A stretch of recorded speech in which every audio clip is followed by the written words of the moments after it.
with his piece of paper. Very gracious for what he has just IPL ചരിത്രത്തിൽ ഇന്നോളം ഉദയം ചെയ്ത പേരുകൾക്കെല്ലാം ഓരോ ഉയർത്തെഴുന്നേൽപ്പിൻ്റെയും കഥ പറയാനുണ്ടാകും. അവഗണനയുടെയും പരീക്ഷണങ്ങളുടെയും വിമർശനത്തിൻ്റെയും പരിഹാസനത്തിൻ്റെയും അങ്ങനെ പലതും. പിന്നീട് അതിൽ നിന്നെല്ലാം അവരൊരു തിരിച്ചുവരവുണ്ട്. അത് അന്നോളം തങ്ങളെ ചങ്ങലക്കിട്ട വിധിയെപ്പോലും പൊട്ടിച്ചെറിഞ്ഞുകൊണ്ട് തന്നെയാകും. ഗുജറാത്തിൽ നിന്നും തൻ്റെ യാത്ര ആരംഭിക്കുന്നത് ഒരു മികച്ച കളിക്കാരെന്ന സ്വപ്നം പേറിയായിരുന്നു. ആഭ്യന്തര ലീഗുകൾ കടന്ന് IPL ലേലത്തിലേക്ക് വരെ എത്തി നിൽക്കുമ്പോഴും തന്നെ വിശ്വസിച്ച് ലേലം വിളിക്കുവാൻ ആരും തന്നെ ഉണ്ടായിരുന്നില്ല. ബിഗ് നെയിം ലിസ്റ്റുകൾക്ക് താഴെയായിരുന്നു എപ്പോഴും അവൻ്റെ സ്ഥാനം. പക്ഷേ ഒരിക്കലും വിധിയോട് തളരാൻ അവൻ തയ്യാറല്ലായിരുന്നു. പോരാടാൻ തന്നെയായിരുന്നു അവൻ്റെ ഉദ്ദേശം. ഒരു നെറ്റ് ബോളറായി CSK ക്യാമ്പിലേക്ക് എത്തുന്നു. അവിടെ തൻ്റെ ബാറ്റിംഗ് മികവ് തെളിയിച്ചതോടെ ടീം മാനേജ്മെൻറ്റ് അദ്ദേഹത്തെ പ്രധാന ടീമിലേക്ക് ക്ഷണിച്ചു. ഒടുവിൽ പല യുവതാരങ്ങൾക്കും അവസരം നൽകുന്ന CSK ക്ലബ്ബ് 2025 ജേഴ്സി അണിയിച്ച് കളത്തിലേക്ക് ഇറക്കി വിട്ടു. ഒറ്റ തവണയാണ് കഴിഞ്ഞ സീസണിൽ CSK ജേഴ്സിയിൽ ഞാൻ കണ്ടത്. അന്നേ അയാളുടെ ഹാമർ ഹിറ്റുകൾ മനസ്സിൽ പതിഞ്ഞു പോയതുമാണ്. CSKയുടെ ആ മോശം സീസൺ കഴിഞ്ഞ് 2026 എത്തുമ്പോൾ പ്രധാന ടീമിലുണ്ട് അയാൾ. എന്നാൽ ഗെയ്ക്വാദും ബ്രവിസും ദൂബയും എല്ലാം സ്റ്റെബിലിറ്റി പുലർത്താത്ത നിലവിലെ സീസണിൽ സഞ്ജുവിൻ്റെ ഇന്നിങ്സിൽ മാത്രം രക്ഷപ്പെടുന്ന CSKയുടെ അവസ്ഥ വളരെ മോശമായിരുന്നു.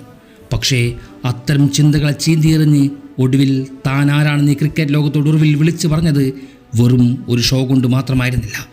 IPL കണ്ട ബ്രഹ്മാണ്ഡ ഷോകളിൽ ഏറ്റവും മികച്ചത് നൽകിക്കൊണ്ട് തന്നെയായിരുന്നു. വെറും 13 ബോളിൽ 50 അടിച്ചുകൊണ്ട് LST ബൗളർമാരുടെ ആത്മവിശ്വാസം ആദ്യമേ തകർത്ത് കളഞ്ഞു. ബൗണ്ടറി വേലിക്കെട്ടുകൾക്കും അപ്പുറം പാഞ്ഞ സിക്സറുകൾ അവരുടെ ആരാധകരുടെ പോലും ഹൃദയം അപ്പാടെ തകർത്ത് കളഞ്ഞു. കൂടെ ക്രിക്കറ്റ് ആരാധകരുടെ കണ്ണും മനസ്സും ഒരുപോലെ നിറച്ചു. തൻ്റെ കരിയറിൽ തന്നെ ഏറ്റവും മികച്ച ഇന്നിങ്സിൽ ആദ്യ 50യിൽ ലോകത്തോട് അയാൾക്ക് വിളിച്ചു പറയാനുണ്ടായിരുന്നത് ഉയർത്തിപ്പിടിച്ച ആ തുണ്ടു കടലാസിലുണ്ടായിരുന്നു. തൻ്റെ വിജയം കാണാൻ ആഗ്രഹിച്ച തണലായി കൂടെയുണ്ടായിരുന്ന അച്ഛന് വേണ്ടി. അതെ, അച്ഛൻ്റെ ആഗ്രഹങ്ങൾക്ക് വേണ്ടി തൻ്റെ കരിയറിലെ ഏറ്റവും പ്രധാനപ്പെട്ട നേട്ടം കൈവരിച്ചപ്പോൾ ആ നേട്ടം തൻ്റെ അച്ഛന് വേണ്ടി അയാൾ സമർപ്പിക്കുന്നുണ്ട്. ബാറ്റിന് പുറകിൽ this is for you dad എന്ന് എഴുതി വെച്ച് ആ കുറിപ്പ് ലോകത്തിന് മുന്നിൽ അയാൾ ഉയർത്തിക്കാട്ടിയപ്പോൾ അത് ഒരു മകൻ തൻ്റെ അച്ഛന് നൽകിയ ഏറ്റവും വലിയ ആദരവായി മാറി. ഉർവിൽ ഒരു പോരാളി തന്നെയാണ്. വീണുപോയിട്ടും എഴുന്നേറ്റ് കുതിച്ച് ലക്ഷ്യം നേടാൻ പോരാടിയ പോരാളി. തളർന്നവർക്ക് അയാളൊരു ഉത്തേജകമാകട്ടെ. CSK ജേഴ്സി അയാളുടെ സ്വപ്നങ്ങൾക്ക് കൂടെ നിൽക്കുമെന്നും CSKയുടെ ചരിത്രങ്ങളിൽ ഉർവിലുണ്ടാകുമെന്നതും കാലം സാക്ഷിയാകും. ഈ വിജയം അയാളുടേത് മാത്രമാണ്. ഉർവിൻ്റെ ബാറ്റ് ശബ്ദിച്ചില്ലായിരുന്നുവെങ്കിൽ ഇന്ന് CSK വിജയിക്കില്ലായിരുന്നു. വർഷങ്ങൾക്ക് ശേഷം 180 മുകളിൽ ചേസ് നേടില്ലായിരുന്നു. So this man give a big signal for CSK fans.